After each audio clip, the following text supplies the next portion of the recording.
Welcome again, everybody, to our WVUA TV Tighter Insider Football Practice Report, sponsored by the Locker Room, home of the original elephant wear. Rodney and I are wearing a couple elephant wear shirts today. Check them out, located on the University Strip, or you can check them out online, and you can actually order and shop right off of the internet. All right, I'm Gary Harris. He's Rodney Orr, and we are talking Alabama football practice. This is the update for Thursday afternoon, August the 8th. And I want to talk about the linebackers. Now, this is a situation where there's a lot of good players, so it's not a depth issue or anything like that. In fact, I guess the question is, how are they going to narrow down this rotation? There's a bunch of guys that can play, a bunch of talented guys. Kind of how do you see that playing out? Well, obviously outside you have Adrian Hubbard and Xavier Dixon back after first-year starters last year. I think that's really key, Gary, because they're experienced. And then, you know, from there you have some young guys that Denzel Duvall, who played last year as a true freshman. I think that you're going to certainly see him possibly start this year at one of those spots. And Xavier Dixon's a guy who could play not only maybe the jack spot, but also down at defensive end. So there's a lot of versatility there.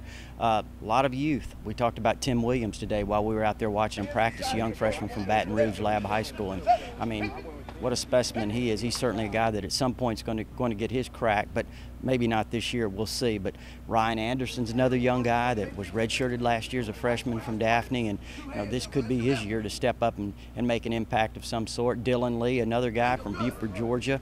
He's a guy that certainly will have a chance, too, to make an impact at the outside linebacker spot. And he and Anderson may flip-flop, may both play inside and outside, and depending on the circumstances. So, you know, they've got a lot of young guys, Gary, but they also have the experience coming back with Xavier Dixon and Adrian Hubbard. 2 practices on Friday, but I want to skip ahead to Saturday because that'll be the first scrimmage, and that'll be the first opportunity for the coaching staff to really kind of put these guys in, you know, game-like conditions and to see who's learned what. I'm talking mainly about the newcomers, but see who's retained what, and just kind of see where they're at with the season, you know, 3 weeks away.